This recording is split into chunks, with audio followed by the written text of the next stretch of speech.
so much. So es ist ja for Brussels nearly Christmas. It is already Christmas.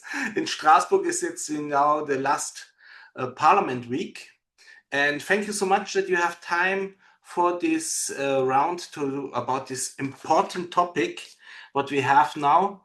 And I think to discuss it early is important. The TDM reform and creativity, what would it mean for Europe's AI ecosystem?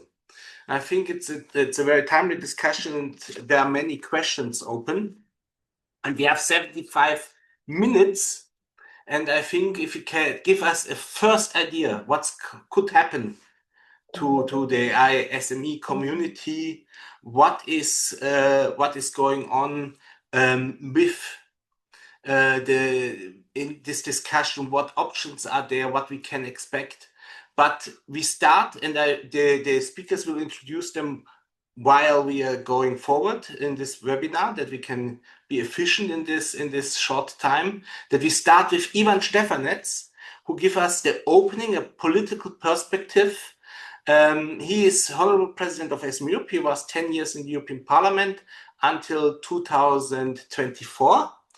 And Ivan, I think it is a technical, a political, economical. There are many questions who are open there. So please, the floor is yours.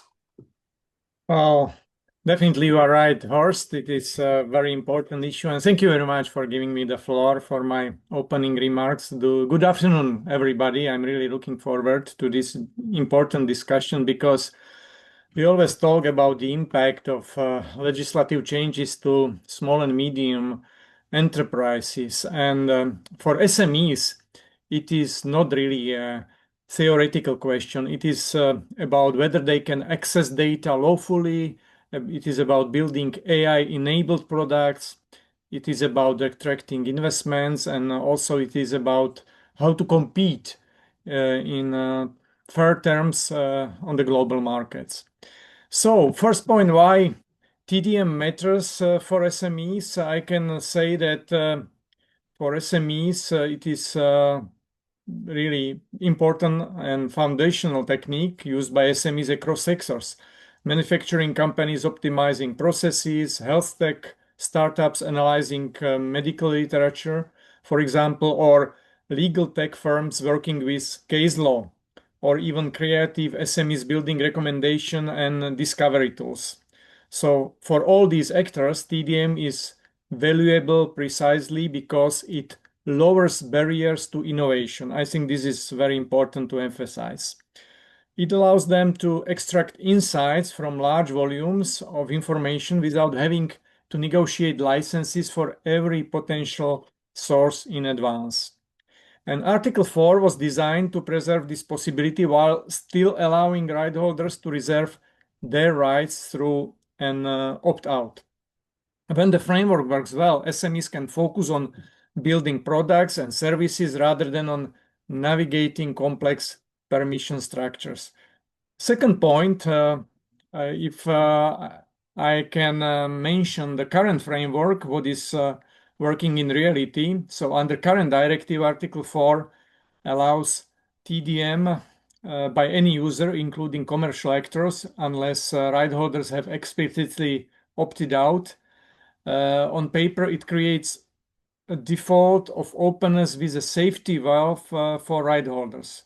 So for SMEs, it's very important, but I have to say practical experience is quite fragile. Opt-outs are implemented inconsistently. Some of them are machine readable and clear. Others are hidden in some contractual terms or expressed in ways that are difficult to detect automatically. So for development of SMEs in AI system, it creates uncertainty at exactly the stage where certainty is most needed. So third point, why details matter for SMEs. I have to say that proposals to narrow the scope of TDM exceptions may appear targeted, but for SMEs, they often translate into potential higher fixed costs and more complex eligibility tests. Every additional condition makes it harder for small actors to rely on the exception with confidence. So efforts to reinforce opt-out mechanism can improve transparency, but they also risk turning the exception into a default licensing requirement if opt-outs become widespread. For SMEs, it means negotiating from a position of weak bargaining power or to negotiate not at all. So therefore it's very important. Last but not least, as I mentioned, the stakes are very high for SMEs, and if access to data for TDM becomes more restricted or more expensive, fewer SMEs will try to adapt AI models in Europe. Innovation will not stop, but it may move elsewhere or concentrate in fewer hands. And this has knock-on effects across the value chain. It can mean that fewer European AI suppliers. It can mean less competition, higher prices for downstream users, or slower diffusion of AI into traditional industries where SMEs play currently important role. So in other words, TDM policy shapes not just who creates AI, but who benefits from it. So to conclude, why it is important for SMEs, they need to innovate, scale, and compete. And it doesn't mean to ignore the legitimate interest of right holders. It means recognizing that legal complexity and uncertainty are not distributed evenly across the whole economy. They fall hardest on those with the least capacity to manage them. And I really do believe, dear friends, that today's discussion is a really good opportunity to talk about all aspects of TDM and particularly about Article 4 and especially, of course, about the impact on SMEs in SME-driven AI ecosystem, which is important for all of us. I'm really looking forward to discussion. Thank you indeed. Thank you so much. You gave us a very good opening already of all the problematics. And it is about SMEs. So I'm very happy that Daniela Verbenier is here, Director of the Digital Forum of ZPP. The discussion is yeah fresh. How you see now the SMEs informed? Where are already questions coming up? Where there are already uncertainties? How I can run my business, my business idea? What is now? Do you think it is right communicated at the moment from the European Union stakeholders? Absolutely. Thank you for giving the floor to speak about this issue. We have the privilege of representing over 21,000 companies, SMEs, and from our perspective, what we hear from them, that the current discussion does not appear as a technical copyright debate. I'd rather say that it appears to be a question of uncertainty and future of doing AI-related business in Europe. So most SMEs are not following the Article 4 of DSM debate mechanism in details. And they do not read legal opinions from the Commission on law papers. So, and they know that something is going on. They know that the debate is, of course, happening. But instead of associating this with the copyright, they see this as a obstacle in terms of developing AI certainty and predictability. So they are exposed to a growing background noise suggesting that AI training may become legally risky, expensive, fragmented, and especially across different jurisdictions. So it's something contradictory towards single market. So this perception alone already has a chilling effect from them. So when we ask whether the SMEs are aware of this debate, the answer is yes, but only as a very high and often simplified level. They understand that something is changing. They don't know the pace. They don't know the real gravitas of the change and the debate. And they know that AI is becoming more regulated. So what they do not have is clarity. in that fragmented idea, we can still use AI safely to we can use AI tools safely. We can also build AI-based products in Europe, and we will seek for European solutions that we can remain competitive compared to those developed elsewhere. But that brings me also that SMEs sees at the worst case scenario that they won't be able to compete. And the main issue that this specific legislative amendment and the combination of legal uncertainty, fragmented implementation, and rising compliance costs. And I have this deja vu feeling that this is not new for us. We are discussing this, I think, weekly, daily on different channels and the different with different actors. And this conversation is absolutely not new. But in this terms, in this particular debate, from SME's point of view, the most damaging outcome would be a situation where training AI models would not only be possible with licenses, but also where companies are never fully sure whether they are not doing today, it could be lawful tomorrow.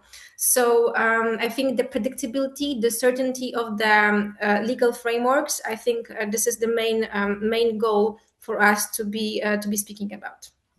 Thank you so much. And I can say there's this feeling there is going something, but we are not completely informed. And then what we are doing now can be tomorrow forbidden or high costly. This is the thing where they're looking also for new opportunities and saying, if I have a business idea and they have the possibility, I will not start it in the European Union, perhaps. Is this a thing what has, in fact, pre-impact before the law, something was changed? And you just described I think the definition of the chilling effect that is happening nowadays, and we see this we hear that in conversation about developing certain solutions in terms of and trying new things. Of course, the main I think idea and the main actor in terms of global scalers is 11 Labs. We often can illustrate this example by this company. Of course, we are proudly claiming that it's Polish, and we are so proud that the founders are from our country. But we have to be aware that they chose to develop certain solutions elsewhere, meaning New York. So and I think this is one of the reasons that we have to be aware of them. Thank you so much. I think this we have often, if the European Union will already saying there's coming something up, it is too less communication, and then it has already an impact and negative. Marcin Olender, you are director of AI Chamber. What is then exactly this technical discussion of copyright, why is it so important? Mr. Stefanec was already mentioned it, but perhaps you can explain it for the audience where you see this, why this can be a danger and from you, and why it is so important for this development. Of course. Thank you very much. Thank you for the kind invitation and for organizing this debate, this discussion. As Mr. Stefanec already and Daniela said, this is hugely important for the future of our AI ecosystem. And I cannot stress this enough, because I've been dealing with digital copyright for more than 15 years. I actually came into this whole business through copyright as a free and open source activist. So I have a varied past in this sphere, but I've been watching these discussions for a very long time. And Daniela mentioned something called the chilling effect. That is, of course, true, but there's also another thing that I remember from the good old days. That's FUD: fear, uncertainty, and doubt. And that's a tool. That's a tool of, let's call it certain circles, to seed these seeds of fear, of doubt, whether what we're doing is legal. Maybe we should take out a license just in case. this happened to open source many years ago, right? There was a lot of question marks whether you should rely on open source products. Maybe it's better to buy the commercial product, just to be on the safe side. So this kind of chilling effect / FUD is, of course, hugely important. But on the very legal and technical side, I'd like to make three major points. Why is this important? My personal opinion is, and I think shared maybe by some people at least, that copyright is perhaps the single most important piece of legislation when it comes to not just AI, but AI in particular. Because people tend to over-concentrate on things like AI Act, which it's of course nothing great. It's a nuisance. It's a burden. It needs to be complied with, and it costs money and time and slows, but it doesn't make things impossible. Copyright has the sole power of completely making things impossible. Right? It's not just copyright. It's not just AI development, but this power of blocking certain areas of activity is, I think, unparalleled when it comes to copyright. If you get a copyright issue wrong, that means the end of development of a certain field. And I believe that copyright is mainly to blame why certain products and services never appeared in Europe. Because our copyright system is just so rigid and so bent on protecting certain groups, interests, businesses, right, business models, that it's just inflexible. And in a fast-changing environment, this is what really the US set the US apart from us. They have a flexible fair use doctrine which adapts to what happens in the technology sphere, right? And this is a unique advantage they have over us. So what we have right now, I was deeply involved for 8 years in the negotiation and then implementation of the CDSM directive, where this Articles 3 and 4 sit. And at that time, it wasn't very controversial, really. There was some, of course, discussions around these articles, but in the end, it was not one of the most controversial. So we ended up with something which is not great comparing to the fair use they have in the States. And of course, that's developed through the courts, but we more or less see where this is going. And it's not that far detached from what the conditions of Article 4 are. From the Anthropic case, for example, we can maybe judge that this requirement of legal access will be there, right? You cannot pirate the content that you want to mine, but once you have legal access, you can basically do the training or inference or whatever you wish. And this is more or less what the Article 4 says. And there's an easy, maybe too easy if you ask me, but there is a fairly robust way of opting out for people who don't want their content to be mined. So there's, I think, a pretty fair balance that I think Daniela was also hinting at, that a lot of people are relying on already, right? So it's something we've had for several years. It's not terrible. We've built some sort of ecosystem around this already. So upsetting this would be, at least, or even the suggestion that this might be changed soon is of course damaging. So if we are to have any sort of chance of competing, we at least have to stay with what we have. But I would actually advocate for trying to improve this.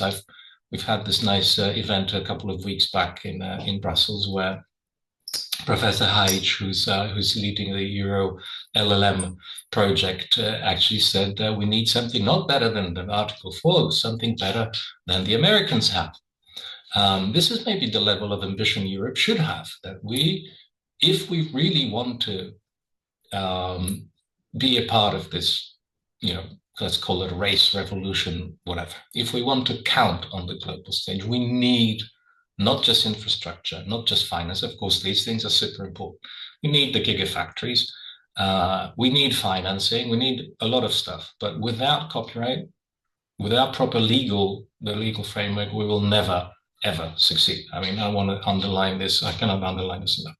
Without proper legal legal protections for people who do AI training will not get anywhere. And as Daniela said, actually, we don't have 21,000 members. We're a small and relatively young new organization, but we are focused on AI companies, the ones that either create AI, implement AI, integrate AI. So we only have, I don't think we're even at 100, but we do have 11 labs. 11 labs is one of our members. Actually, our star members, 11 labs, and it's true that it has already relocated to the United States, and that anyone who has had anything to do with generally the startup ecosystem knows how common this is. So a lot of our best, brightest people are either just plainly taking up employment with the big American companies. Lately, maybe some Chinese too, but mostly American. You know how many, I will say this with, again, some bit of national pride, that the team that built OpenAI is in large part made out of Polish engineers. And the fact that they don't they don't work in Europe, or they don't set up their companies in Europe, is just a testament of how we failed as a continent. Because our, let's call them even geniuses, these are extremely talented, bright people, and they need to go elsewhere to pursue their their careers and build amazing products. Why is that? There's something we should deeply reflect upon. So I don't know, I think I'm running over any time that I've had, but I just feel, as you may hear, a little bit passionate about the whole topic. I think it's just really important for us to understand how important it is for people to do it, and I have for us to have these copyright protections still in place, or even improve them. I have one particular example, real life example, another member of ours that we're really proud of, called Migam. So what they're doing is they're training an AI sign language interpreter, which is, of course, potentially of great help to millions of deaf people in the world. But the interesting thing is, I was surprised when I met them that there's not one sign language. Every natural language has its own sign language, right? So there's an American sign language and a Polish sign language. So again, a little bit maybe even disgraceful fact that they've already, when they went to the US to ask for data sets that would help them train the American Sign Language model, they got everything they wanted, no questions asked, that they built the model. In Poland, they hit a wall. It's not just because of copyright, but copyright was one of the issues that they heard when they asked, public institutions for data sets. They said, "Oh, I'm sorry, because of copyright." So this is not an academic question. It's a real life obstacle to us. And again, not only maybe building viable businesses, but also attaining some social goals, just helping people out. Not academic, very real problem. Thank you so much. Yeah. I think you showed this very much, how also the competition is a global competition is here. The race, like you said, that is perhaps there's also no second chance. You are in the beginning on the top, or you will be never on the top. And that you say this is one of the reasons, not only copyright, but financing, but also other legal stuff, why you could fall behind. But we have here the creative industry. There is here there, and in copyright, this has here also a value. This is not to deny, and it was here also something what was pushing us forward. But what could be the solution? And I want to go to come to our two next speakers who could help us more to get perhaps ideas also from outside, or solutions how to bring this together. Karen de Kock, Head of Research and Information Labs and Senior Fellow at the Lisbon Council, author of AI Tools, Not Gods, and Brian Williams, author of the European Economics paper, Estimating the Impact on Investment of Commercial TDM Exceptions, 2025 published. Caroline, how we can, with which solutions, because it is on the table and there are also different interests, how we can balance this, where we can learn from in which direction you would see we should go to bring this under one, or is this even possible to bring all this interest in one basket? Please, the floor is yours. Thank you, Horst, and thank you so much for the invitation and to the other speakers for setting the scene so well and giving their practical examples. Agree with everything that's been said. Copyright is going to be a defining factor in how AI gets to be built in Europe and how AI gets to be deployed in Europe. And 2026 is a key year. It's the year where the Commission assesses if it reopens the copyright directive, with obviously text and data mining being at the center at the moment of a lot of polarized discussions. And the opt-out is in Article 4 is the one that is under threat to a certain extent with certain stakeholders, especially from the right holder community, claiming that it should switch to an opt-in or to some model of mandatory licensing. And I don't think that is those are models that would, on the one hand, benefit Europe's economy and certainly not its mesh of SMEs. But also, I don't think it would achieve what they think it might achieve. And I think there's other models that we could look at. First, Marcin, you're a very optimistic guy thinking that you should ask for more than Article 4. I'm more of a pessimist. So I'm kind of going like, let's stick with what's there. I think, Daniela, you mentioned the lack of clarity and legal certainty having a chilling effect. And I think if there's one signal that our economy needs to get, our AI rollout needs to get for 2026 is there are rules. We are working on how to comply with the rules. We will not change the rules. I think that would be, in itself, I think would be extremely reassuring for companies, not just those that are building AI, but simply those that are implementing it in their workflow, that whatever they're using will still be there in a couple of years, so it's worth investing in it. Any other signal, like for example, switching from opt-out to opt-in with Article 4, very practically, that would mean that if you have a small startup in Paris that's trying to build an AI on how to optimize renewable energy grids, okay? That has nothing to do with Hollywood. That has nothing to do with the music industry. They're just looking at how do we need to do that. To do that, usually they need decades of weather reports, technical papers, public infrastructure data, millions of documents from thousands of sources. Under opt-out, what they need to do is gain lawful access to the sources by checking that there's a machine-readable reservation. And all of those that do not have an opt-out, they can use it. They can move on. Under opt-in, they would need explicit permission for each data set. And often that would be a permission from rights holders who no longer exist or who cannot be identified. They wouldn't even know who to ask the permission from. And the result is going to be very simple if we switch to that. People won't build those models, quite honestly. However, large US companies will be fine because they already have massive data sets and they can absorb legal friction of court cases.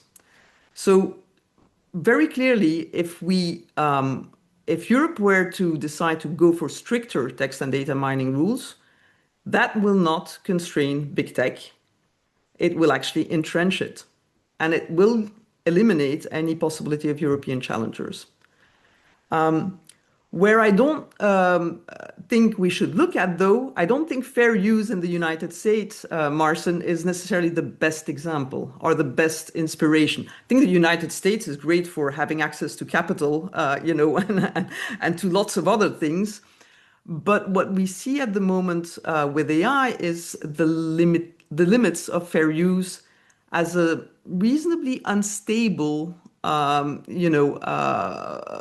threshold that has already triggered extensive litigation in the AI space. And the problem with that litigation is it would be amazing if it resulted in clear-cut decisions, But the American system is such that they settle out of court. So you're not building case law in terms of predictability. It's just being settled one-on-one between the two parties in the case, but no one else can rely on those settlements. And Marcin, I see in the chat that you said I would settle for the Japanese exception. That yes, so do I. I actually think Japan is an interesting example because they have a strong creative industry. And that creative industry is extremely well respected and is really fundamental to their culture. And they introduced something I really enjoy because it shows the subtlety of Japanese legislation, which is the concept of non-enjoyment. So basically, they distinguish when you're using copyrighted works between consuming a work and enjoying it versus analyzing it for information. And training AI is considered an analytical process, and it is permitted because, clearly the AI robot is not enjoying it. And you can do it regardless of commercial, non-commercial. They do not distinguish there. Another country that adopted an interesting piece of legislation on AI is Singapore, because they introduced a broad exception for what they call computational data analysis. And the important element there is that they've said that contracts cannot override it. So terms of service cannot block lawful AI development in Singapore. And I think that's also an interesting element to add. And these are not countries that are saying, oh, let's weaken copyright. But what they are doing is they're providing statutory certainty. And they're attracting investment and talent because of that. So, as I said, I don't think this has to be looked at only from the side of people who build AI, but more importantly, it has to be looked at from the millions of European SMEs that want to use AI to remain competitive or to improve efficiencies or to innovate simply. And the risk is if we continue as European policymakers, if they continue to give conflicting signals of things might be changing, they might not be changing, it's not even the change that is dangerous at this stage. It's just leaving people in a limbo for a year in 2026 where everyone is scratching their heads, should we change it or not? And that just means that, if you have to decide as an SME, should we pay for this product to be integrated in my workflow?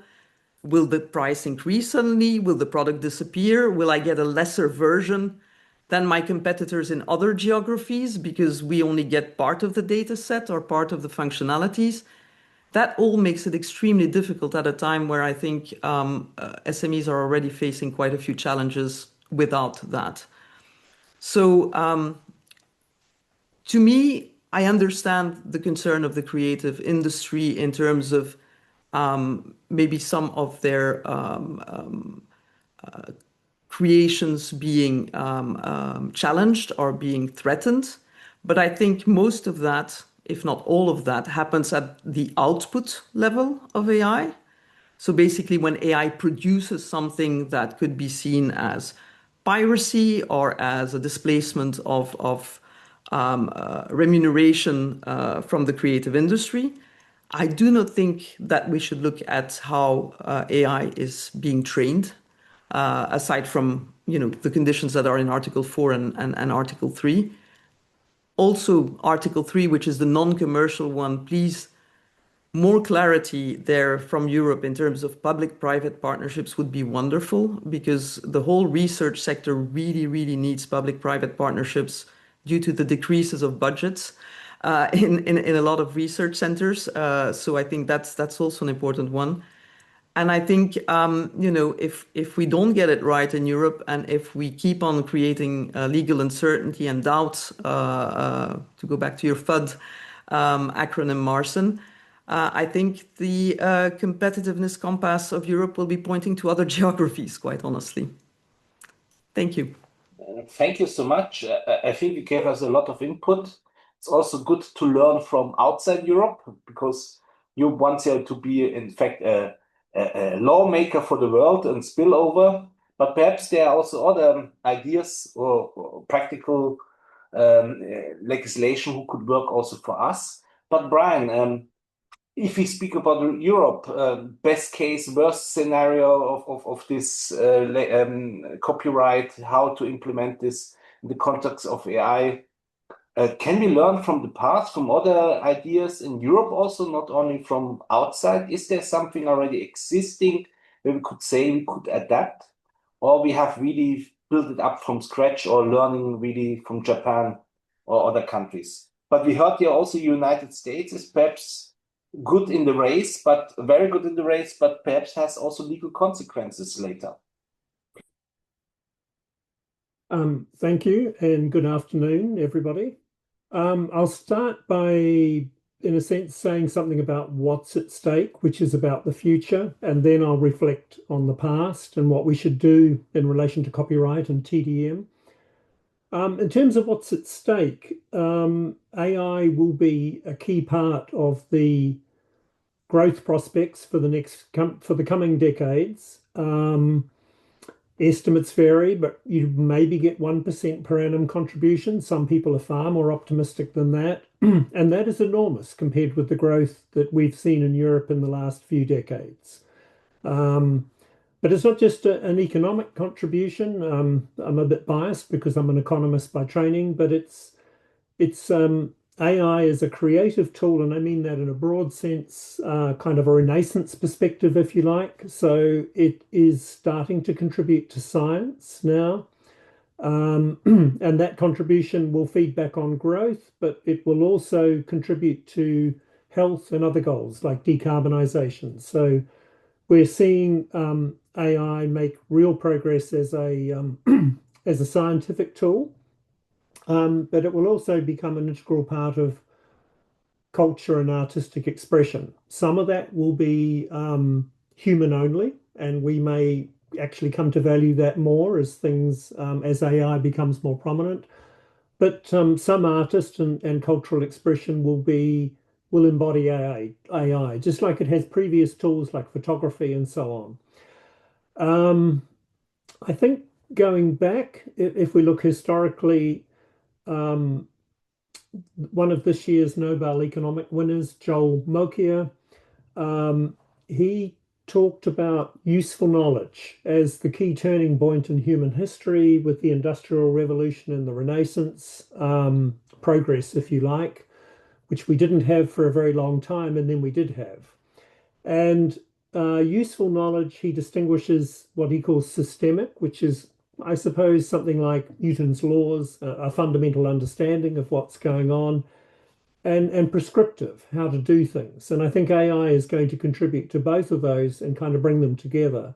And crucially, AI will often be a co-worker for us in our creative process. So a mathematician or a scientist or a creative person will work with the AI tools to do things.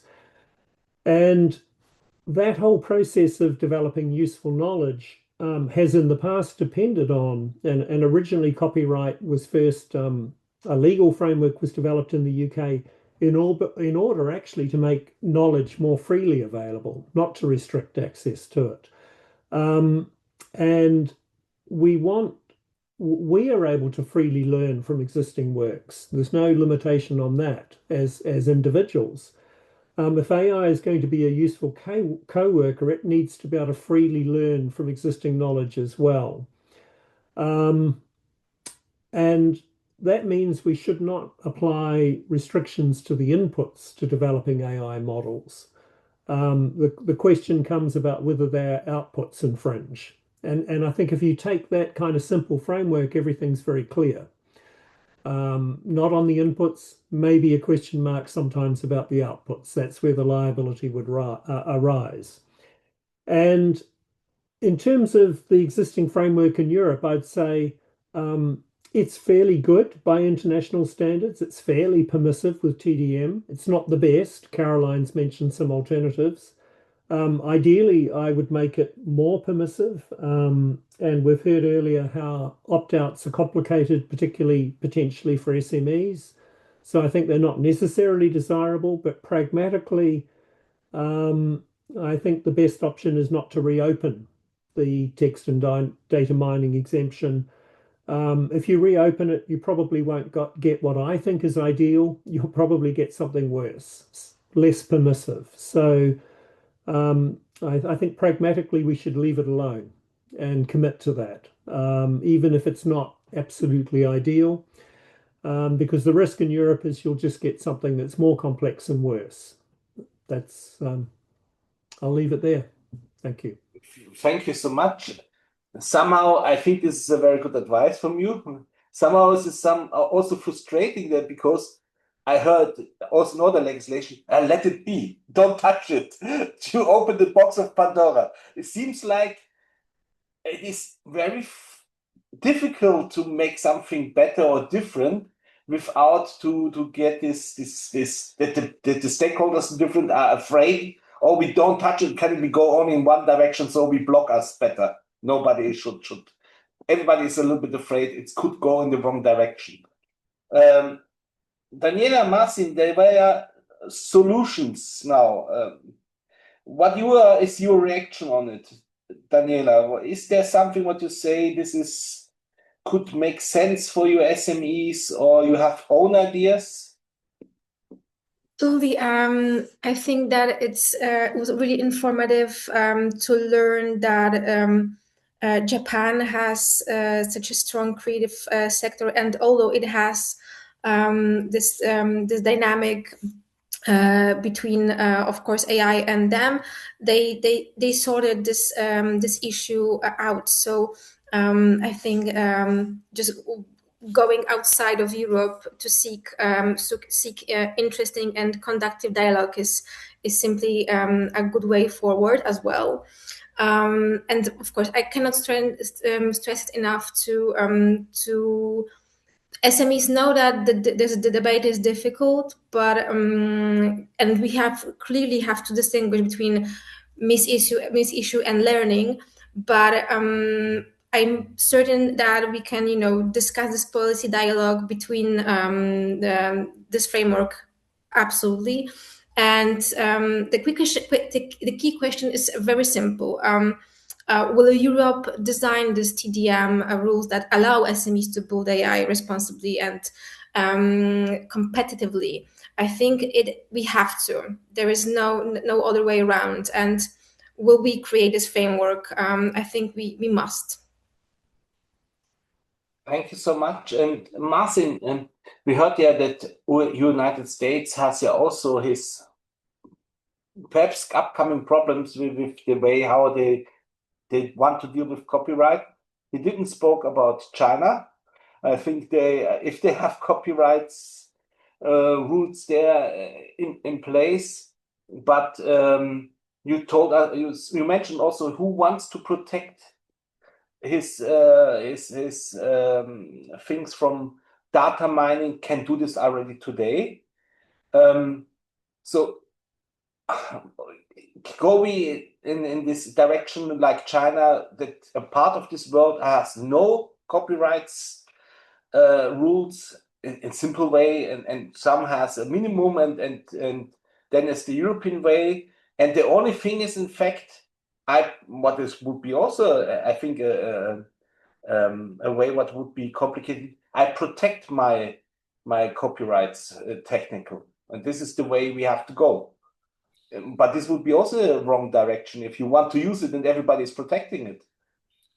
And it has some unexpected other downsides, because I think we need to reflect more deeply about whether we want the models that are being trained to reflect our content, our culture, etc. And it's not going to happen if we just block all European content from being included, right? That's perhaps not so much an economic issue, but maybe a cultural and civilizational issue. Like, do we want AI to kind of look at Europe and say, oh, I don't know what it is. It's a big hole, right? It's a big hole in civilization because Europeans just decided that they don't want to have anything to do with this whole AI nonsense, right? They've got their own whatnot, I don't know, parchment and quills, and they just love that too much, and they don't want none of this silly computer stuff. Anyway, you said a good thing. The European way. The European way, unfortunately, isn't, like I said, I've been dealing for a long time, is that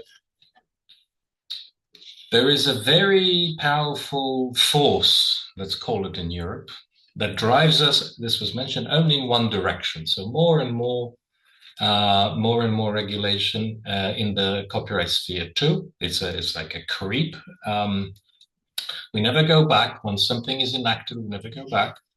A good example is the copyright, database directive that even the Commission said it hasn't achieved any goals it was supposed to achieve, but no one has the guts to just repeal it. Once it's there, it's going to stay there. So in a way, I agree with all of you that it's a risky business to open something that's already there, which is not awful, because Article 4 is not awful. It's something. But still, you know, my heart longs for something really, really good, and it just really it's painful to watch this kind of argument. And you mentioned this very well, Daniela, when you said you were surprised that Japan has such a strong cultural sector, and yet they managed to reconcile this, because a strong cultural sector isn't synonymous with very restrictive copyright. It's quite the opposite. You don't need to have hyper restrictive copyright to have a successful content industry. That's not true. That's a false statement. It shouldn't be this way. Actually, you know, if you look at the history of the United States, which has the most probably powerful creative industry ever, you know, and they've got more flexible copyright than us. When are we going to start kind of coming to the proper conclusions about this? You know, analyzing the facts, because it's really long overdue. So it's not weakening copyright. Someone said it's not weakening copyright because, and I agree. And again, I kind of agree with the fact that the problems that we could think about addressing problems on the output side. That's true, because if any copyright infringement occurs, it's the output side we should be looking at. But then again, I also would like to exercise caution here, because what we're already seeing is copyright protections baked into the big models, right? All the big suppliers, you know, they won't let you, I don't know, do Mickey Mouse or Superman because they're protected. But why not? Speaking now as a citizen, not as a business association, but as a citizen. Again, in the early 2000s, we used to read Professor Lessing's work, and he said code is law, right? So if you bake something into the code, that becomes law. So what you're doing is you're just restricting people's creative freedom, right? So for me, there's a big question mark there, because traditionally, where did copyright law intervene? Once the perpetrator began selling or distributing the goods, right? The counterfeit, the copied goods.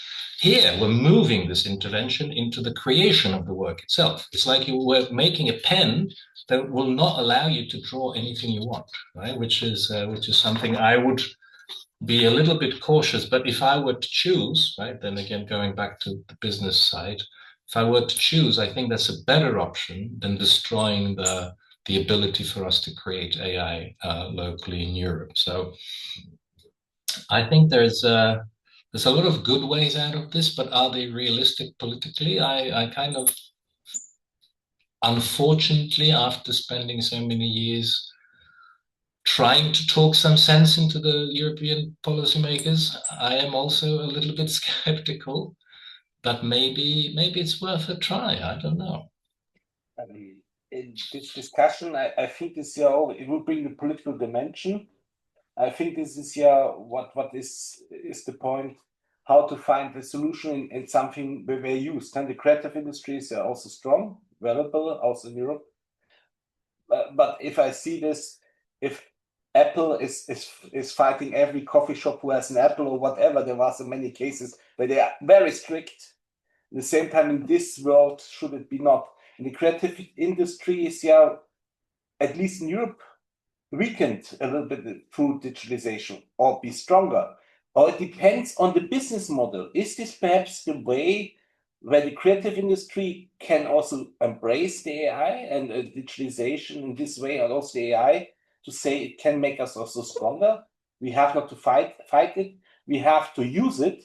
Brian, where you would think could go in this direction a little bit, that we say not only what is not possible in copyright and so on, that they need also a way to say where we can make money with our industry in this context.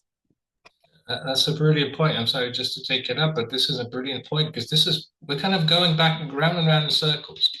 You know, in the beginning of the 2000s, in the Napster era, the music industry just said the internet's going to kill it, right? And they didn't want to have anything to do with the internet. They thought it was just going to destroy their business and no one's going to listen to music anymore. You know, fast forward 20 years and they're making more money than they ever have through streaming, right? So it's just, as you said, it's just a question of not trying to fight the technology, but trying to find your place. Maybe some things will change, but in the end, we've survived many technological revolutions, and I don't think human creativity will ever die because of a new tool, whatever it is, right? So it's a question of just realigning, and I'm sure we can find a very sustainable future for the creative industry, however defined, because things change too. It has happened many times before. It will happen again. Brian, perhaps, because Martin stepped in. Yes. I think we're talking about the creative industry in a way as though it's monolithic, and it's not. Some of the prominent voices, in a sense, represent legacy interests, if you like. There are many others who are embracing these tools and using them creatively, or to just to make the process of being creative easier. I certainly read about people like podcasters and so on who are using AI to streamline their process.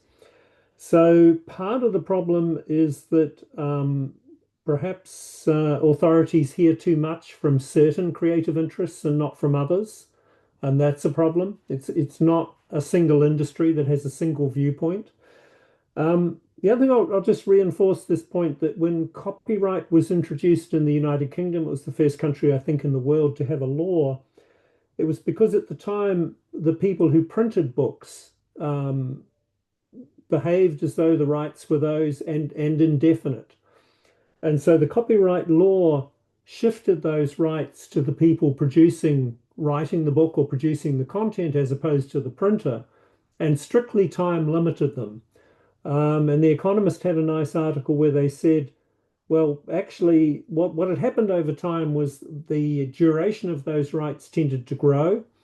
And The Economist, I think it was this year or last year, said, well, perhaps we should go back to the original spirit and be more limited about the duration of those rights, because the original intention was not to restrict the flow of information, it was to free it up.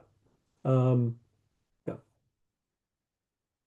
Going back to the roots, but Daniela, you have here you have of course also creative industry in your network. You are, I think, covering everything. How you see this discussion? Must be this confrontation between them, or is there also possibilities to find perhaps together solutions? That there is also a possibility for more dialogue. Then I think sometimes both sides could push in the creative industry. I think not the SMEs, the larger companies have really thinking a very strong opinion what they want here. Thank you for this question, Horst. I think I can echo what Brian said, that the whole creative sector is not a whole anonymous body. I think, and we cover some part of it. I think the bridge between this topic can be video game sector, for example. I think is a really good example that they know the edges of the conversation from both ways, and I think we can learn from their arguments how can we approach this conversation. And I think we are still early days in understanding the whole spectrum of this topic, and I think if I could have one key takeaway from this conversation, I would go to them to speak with them about this issue as well. Caroline, there are some all different ideas how to bring here a financial balance to it. There's the GEMA example in Germany where you pay. Then you have here also for printing that you could print something in Belgium. I think this is also a fee. Everybody, company is paying. And then there's also ideas like, yeah, let the AI companies grow, and if they're doing a positive outcome, then they should start to pay. Not if they are implementing the business model, they should wait until then if they are ready also to contribute. Are these workable ideas, or is this all shadow discussions who are leading to nowhere? I think there's different elements in those discussions. I think the first thing is the reason, and I think I can't remember who on the panel mentioned it, when Articles 3 and 4 were discussed, in the copyright directive, they were not very contentious because they were discussed in the context of something very boring called machine learning. Once machine learning became artificial intelligence and then generative AI, suddenly it's as if people discovered what machine learning was, and it became a very contentious thing where we forgot the basis element of text and data mining, which is we're talking about data. Data, facts have never been copyrightable. So it's not because you extract data and facts out of something that is copyrighted that suddenly that text and data should become copyrighted too. So I think there is a fundamental first step, which is, I'm not even sure why we're talking about copyright in here, but this is where we are, I guess. So that's one thing. The second thing is when we talk about copyright, we tend in Brussels to immediately talk about the creative sector. The problem with copyright, or the beauty of copyright, depending on how you feel about copyright, is that it applies equally to Hollywood and to science. So it's not limited to protecting, the songwriter you love, or the performer you adore, or the movie studio you find amazing. It applies to anything that is written, produced, generated in society.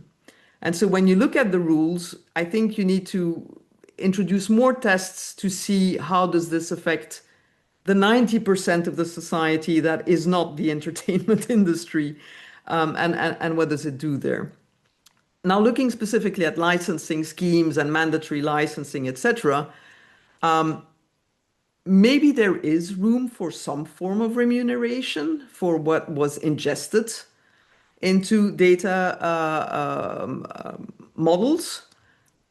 I would not put that under a copyright umbrella, personally. I think it's more an issue of some form of fairness to you having used data and being able to produce something with that data. So not the copyright umbrella, but maybe something else. But then realistically, you have to imagine how big a machine do you have to build to know what was ingested in there, what was actually used in there, because maybe that's also relevant. Not all the training data that made it in the first cut of a model actually ends up being used by the model. And then even if you were to collect something meaningful in terms of money, how do you distribute it?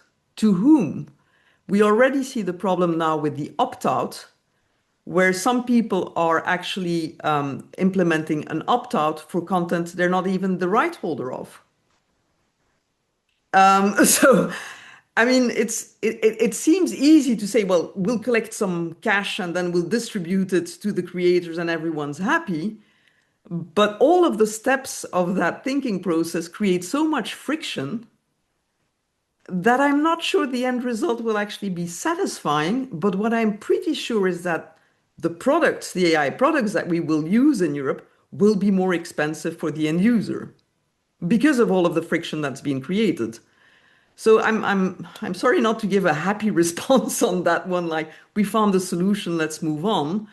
And on top of that, coming back to my starting point, lots of legal friction means a better position for large companies that can absorb friction versus small companies that can't. And in the end, it would be an EU regulated income tax or whatever would be. It would be not with the member state.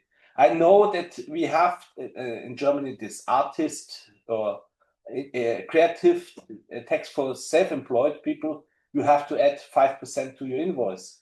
That could be then you add to every invoice 3% or 5%, and it would be collected by the European Union and then spread it to the creative industry in forms from funds and grants and whatever. But I think they would be also not super happy about this idea, because it would be going to the governments, to the European Union, and then it would be controlled who gets the money or not. Marcin, you wanted to say something. Having ideas how to pay this out. But you kind of already said it, because I completely agree with everything Caroline said. Especially, Greg, thank you for mentioning that before we started work on the copyright directive, there was actually, I think, maybe even a dominant view that these acts are not even copyright relevant. So in many people's views, mine including, the exception is not really an exception. It's an extension of copyright to things that were not copyrightable before. But that ship has sailed, unfortunately, on the remuneration schemes. In theory, I would say not the worst outcome possible, right? It could be worse outcomes. If it's a easy blanket license for everything, one-stop shop, you just buy a license and you're free to do whatever, that sounds pretty good in theory. In practice, I think, Horst, you alluded to this, that the people pushing for this will not be happy if this is centrally administered by either the government or the EU. That would be the worst, right? Because they would never get their hands on this money. And this is the problem that's, I think, the worst one here, that the proverbial, they want the money and to control over it, and they will. And for us, this means problem. Us meaning the kind of a business community. It's a problem because we know from experience how this works in practice, right? So the theory is fine as long as there's an independent body in control that will set the rates at a reasonable level and administer them equitably, etc. But in practice, I don't believe this is going to happen. So I'm skeptical here. I think perhaps it's a good moment. At the moment, the European Commission is inventing a lot of taxes. It's a good moment. It's the sugar tax and the other things coming up. So a copyright tax would be something streamlined in this thing. Daniela, do you think such schemes could be a solution, or we find there a different way? Or you say, no, we have in Poland already something, but were ideas perhaps how to solve it? Or you're thinking you want more to observe the discussion and then to see where you and get the feedback, because you said at the moment is the discussion is uncertainty, that you need now more ideas and input information to get an own position. I think we have to, we will, of course, keep an eye on the discussion, and given the circumstances that we are in Poland, for example, there is this debate on many angles on the copyright, but also different angles of this conversation that happens in Warsaw, in Brussels. So I think we will not take a lead on that, and give the space to experts on the copyrights to take a stand, and also will advise SMEs how to approach this topic, because the issue is more than relevant today. I think this is key. I have this impression that many SME organizations want to be informed because they have difficulties to follow this discussion. And I think this is a key what us SM Connect has to provide this information. and why this discussion is today very important. But if we're going now to Brussels back, what's coming up next? How is the timetable? How are you thinking the first discussion will go? How are we speeding up? And where the SMEs organization should step in again, or they should already now step in. Caroline, Brian, perhaps, or Marcin, perhaps, who wants to take what we have to see now to prepare as SME organizations, us, that we don't miss the key points here, the key evolution decisions here. And I can go quickly because the answer is easy for me. We're already in it. Now we've already, I mentioned the event, we've met with MEPs, even in our position on the omnibus that we published this week, we said, okay, the omnibus, last week, it's great, but ABC, and don't forget copyright, the exceptions have to stay. So, we're like Cato, the Roman leader that said ceterum censeo Carthaginam. So everywhere we try to add this issue so people don't forget. So this is already happening. We know that there's the draft report in the Jury committee that's very dangerous as a first step. So we are already active. The time is now, or actually yesterday. Thank you so much. You want to add something, Caroline? Yeah, maybe just to add, I think it's very important for SMEs to bring in their point of view as much as they can into the discussions, because those discussions often end up, and we've seen it in different events that have taken place under different presidencies of late, putting big content and big tech around the table, and that's the discussion about AI, as if those were the two only factions affected by any change in copyright. And that's not reality. Reality is everyone is affected by how copyright changes and how it evolves. So I think it's very important for SMEs to be there. It's very important for the conversation to be about much more than the entertainment industry and how AI affects them. It has to be about how it affects them, of course, but it has to take into consideration everything else. And one thing that I think is really important is Europe's strength is the amount of data, knowledge, memory that we have on this continent is amazing.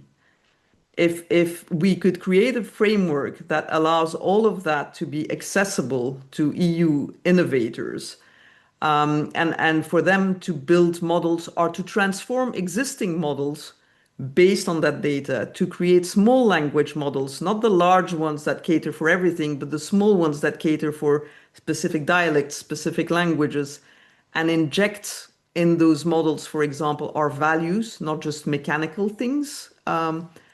We could build such fascinating things. And I encourage everyone to look, for example, at the fun things that the cultural heritage sector is doing at the moment to bring all of our archives and our memories to life and to put them on screens and to make them interactive. There's a lot of really nice things and innovative things happening.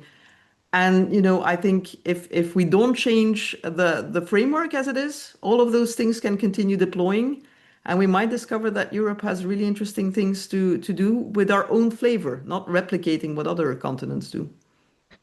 I think this is a good point, Caroline. Perhaps we forgot to discuss this. The copyright is the World Wide Web and so on is without borders.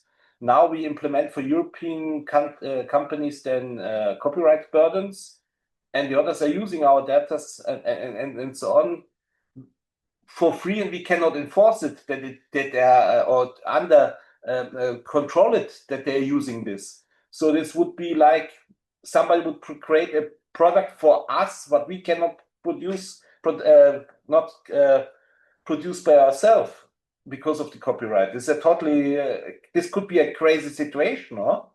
It is already a crazy situation. By the way, I think it's the same situation that affected the development of search engines in the past, where Europe did not allow web crawling, or at least the legal framework of web crawling was not clear enough for Europe to produce its own search engine. And guess who won? Not us. So I think we're repeating a bit the same mistakes. And, I'm all for caution and, the precautionary principle is a good thing. I think it's one of our values and it's good to do so. But I just don't think that means freezing everything and not trying anything either. And going back to your, other geographies might be using our data and we're not using the data ourselves.